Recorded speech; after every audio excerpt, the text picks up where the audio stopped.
Cassandra Cain is one of the lesser-known Batfamily members, although she deserves a lot more credit. She has quite a story. In this video, we'll go a bit deeper into topics such as abuse and neglect, so if those topics are sensitive to you, I suggest you skip this video. Cassandra is the daughter of Lady Shiva and David Cain. Both of them are dangerous martial artists and assassins in the DC universe. Even though they are murderous combatants, Lady Shiva trained Tim Drake and David Cain was a mentor of Bruce Wayne. Cassandra was raised not as an assassin but as a weapon for the League of Assassins and Ra's al Ghul. Essentially, Cain searched for the most successful genes to create the perfect bodyguard, or the one who is all. He threatened a woman named Sandra, aka Lady Shiva. He would spare her life if she bears his child. David Cain trained Cassandra to be the ultimate assassin. She was not taught to speak, but to read body language to predict others' next moves. This skill does have the consequence that her brain developed differently, leading to a form of dyslexia. At the age of 8, David Cain decided Cassandra was skilled enough to be tested and he took her to kill a businessman. At first, she didn't know what she was doing until she struck her final blow. Because she's so good at reading body language, she interpreted his body as dead. This traumatized her immensely to the point that she ran away from her dad. She felt really guilty and found it hard to forgive herself. She spent the next 9 years homeless until the events of No Man's Land. A gigantic earthquake hit Gotham, isolating it from the rest of the world. She found Commissioner Gordon in distress and saved his life. This way she became one of Oracle's agents and she was given the Batgirl costume. Batman approved and she became Barbara's ward. As Batgirl, she encountered a telepath who rewired her brain to think with words and understand English. Although this did cost her the ability to read other people's movements and body. This left her defenseless during combat because her style relied on predicting people's moves. Out of fear of losing another Bat member, Batman refused to let Cassandra wear the Batgirl cowl again. Lady Shiva was asked by Batman to reteach her that ability, and she did on one condition. In 1 year, she and Cassandra would have a duel to the death. So, 1 year later, Cassandra showed up to the duel. She refused to kill again, so she died within minutes. Shiva restarted her heart and realized Cassandra wanted to die. Shiva wanted a proper fight and they did. Cassandra won but spared her mother's life. This made sure Batman holds her in high regards. Cassandra didn't know Lady Shiva was her mother, but she had her suspicions. She sought her out and was proclaimed by Ra's al Ghul as the one who is all. Students of the League of Assassins split their allegiances. Half of them were loyal to Shiva and the other half to Cassandra. This led to another battle between the two in which Cassandra was mortally wounded. Shiva revived Cassandra in the Lazarus pit. Cassandra asked Shiva if she had killed again after their last confrontation. Shiva said that she had. When Cassandra asked if she would ever stop, Lady Shiva replied with, "That's why I had you." Cassandra agreed to fight her to the death once more. Cassandra broke Shiva's neck, paralyzing her. She wanted to use the Lazarus pit to heal her mother, but Shiva refused. She hung Shiva on a hook above the Lazarus pit, which would eventually apparently kill her but also revive her? Sort of? In the 1 year later arc, there is a continuity jump which led to Cassandra being the head of the League of Assassins. She worked together with Tim Drake and began killing former students of her father. She used Tim to free David and reunite with him. She urged Robin to kill David Cain, but when he refused, she shot him herself. Cassandra and Robin fought, but the fight was abruptly ended by an explosion. As a villain, she fights several heroes such as Supergirl. During Teen Titans Volume 3, it is revealed that she is being drugged by Deathstroke. Robin managed to inject her with a counter serum which made her regain control over herself. This filled her with a desire for revenge by killing Deathstroke. She is stopped by Nightwing and Deathstroke escaped. Since then, Nightwing has always been wary of her. While Cassandra was trying to fit into the Batfamily again, she still felt a need for vengeance on her father and Deathstroke.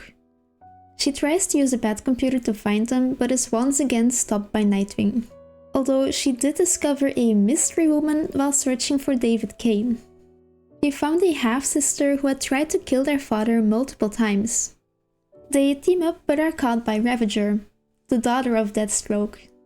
Girlhood means they don't fight but work together, and that's how I interpret this story. The three of them work together and find a training school that is run by Deathstroke and David Cain. This school was meant to cripple the meta-hero community, leading Cassandra to believe that Barbara Gordon was the target. While trying to warn her, she notices her father with a sniper rifle. They engage in hand-to-hand combat. While she broke his hand, he fell over a ledge. She tried to hold on, but couldn't. Luckily, the edge was only a few feet high, so he fell to the ground, safe and sound, and Batman detained him. He had followed Cassandra, and after seeing her trying to save her father, he allowed her back into the Batfamily. This was also the start of her adoption process by Bruce Wayne. However, not long after, Batman is seemingly killed by Darkseid. She had lost another important role model in her life. She started to question why she was continuing the fight. After teaming up with Spoiler one night, she handed over the mantle of Batgirl to Stephanie Brown and disappeared. Apparently, she went to Hong Kong and fought crime there as an anonymous vigilante. She was convinced Stephanie needed the Batgirl name more, but when Tim Drake asked her to return to Gotham, she did. She then used the name Black Bat. We know DC has a habit of changing the universe, which impacted Cassandra's story. After the events of Flashpoint, she fought a villain named Mother. Now, Mother is a supervillain who wants to turn all the children in the world into assassins. Cassandra was a gift to Mother, showing that child assassins could be created using the old ways instead of drugging them. Mother used Cassandra to kill Harper Rose's mother. Harper is a sort of kind of member of the Batfamily. He fought against Mother, which led to the death of this villain and her father, David Cain. Afterwards, Cassandra joined Batman and called herself Orphan. Fitting into the Batfamily was not easy. Due to her inability to speak, she found it hard to express herself and bond with the other members. Harper Rose trusts her and befriends her, adding to the guilt of having killed her mother. She fought crime as Orphan for a while until the events of Joker War. Joker War is basically the Joker who stole the Wayne fortune and bribed the Gotham government and police to unleash chaos in the city. Anyway, Stephanie and Cassandra decided that the city needed a beacon of hope, so they both decided to return as Batgirl. Cassandra's story is overshadowed by her being trained from infancy as a weapon. For 17 years, she could not speak and only knew how to read people's bodies, faces, and movements. She was quite literally born to kill. Although it makes her one of the more skilled martial artists in the DC universe, I can imagine it comes with a lot of baggage. She was born to two assassins who weren't a couple. David Cain wanted an assassin child and chose Lady Shiva for her genes. Cassandra grew up with her father, but he was tyrannical and abusive. It's quite clear in what he taught her. He learned her how to fight instead of basic human skills like talking and reading. David considered language as a waste of brain space and memory. In some storylines, it is implied that Cassandra never properly learns how to speak, which is interesting. Let's have a small neuropsychology seminar. Cassandra's case reminded me of feral children. Those are children who grew up isolated from other humans. Sometimes they are referred to as wolf children because there are cases in which children grew up with a pack of wolves. Usually, these children find it really hard to adapt afterwards to human life. One of those aspects is in regard to language. For a long while, scientists believed there was a phenomenon referred to as a critical period. Critical periods were understood to be the early years of life in which our brain is more capable to learn. This is because of our synapses. Synapses carry information from one axon of a neuron to the dendrites of another neuron. This ensures that neurons can share information and communicate. Until the age of 5, our brain has almost double the amount of synapses compared to an adult brain. Because of this, it makes it easier to learn stuff. It's also the period in which our brain grows the most. Starting at the age of 6, there's something called synaptic pruning. This works according to the use it or lose it principle.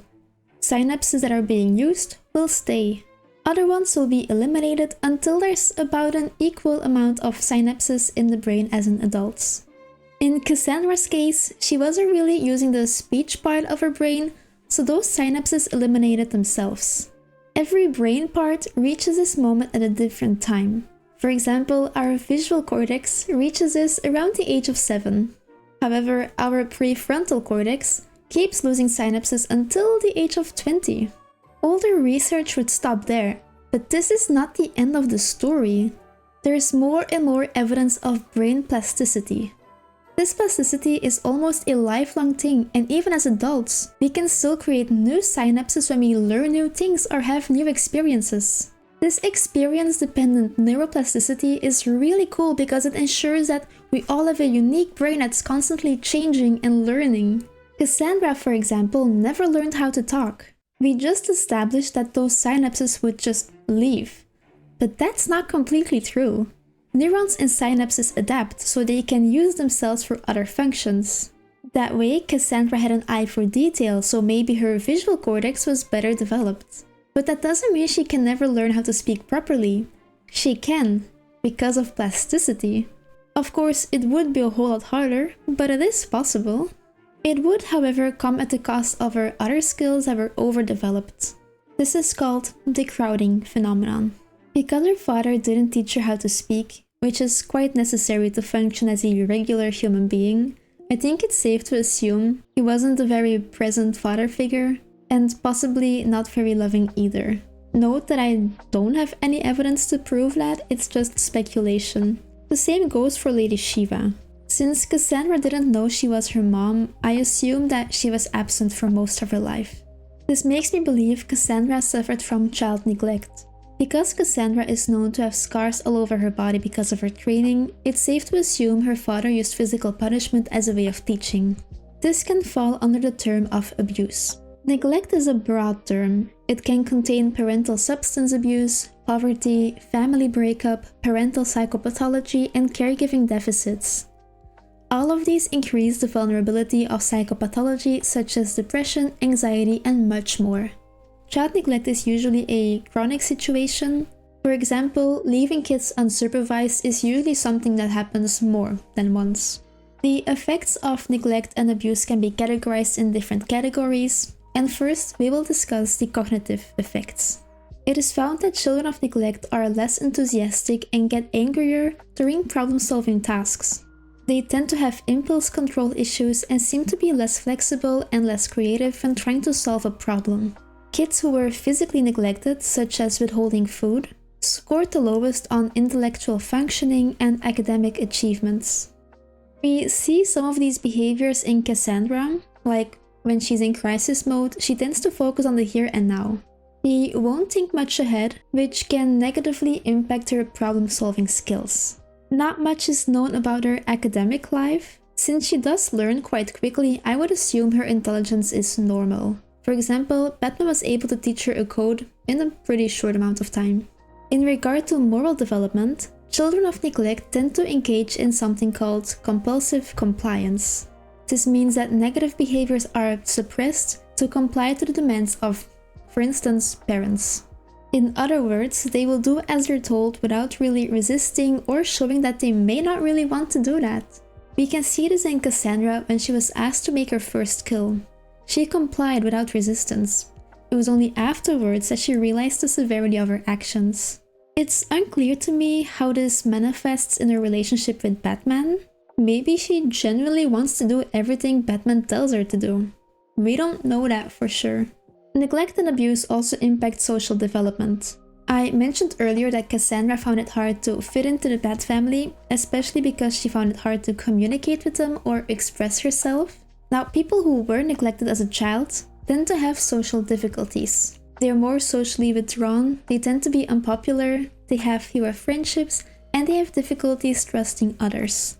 Victims of abuse also find it harder to express themselves or their emotions, so they may resort to violence quicker.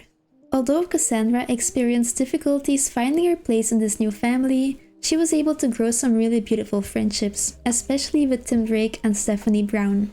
People with a history of neglect also tend to run away more often, which is exactly what Cassandra did after Batman's death. So although she does have friends, she will still isolate herself when she's experiencing distress. Abuse and neglect also tend to have a negative impact on the attachment style. I already discussed this topic in my Jason Todd and Stephanie Brown videos, so if you're interested in that, I will link them in the description. We can conclude Cassandra's had a hard past. Her father refused to teach her how to communicate, resulting in her brain using that extra capacity to master reading body language. She can and does learn how to talk, but it is at the cost of her overdeveloped skill. Besides that, she was probably abused during her training and neglected throughout her early years by her parents. This resulted in underdeveloping certain abilities such as her social, emotional, and moral development. Another Batgirl with a tough past to heal from was Barbara Gordon. If you're interested in her story and how she dealt with PTSD, you can watch this video. With that said, thank you so much for watching and I will see you in the next video. Bye!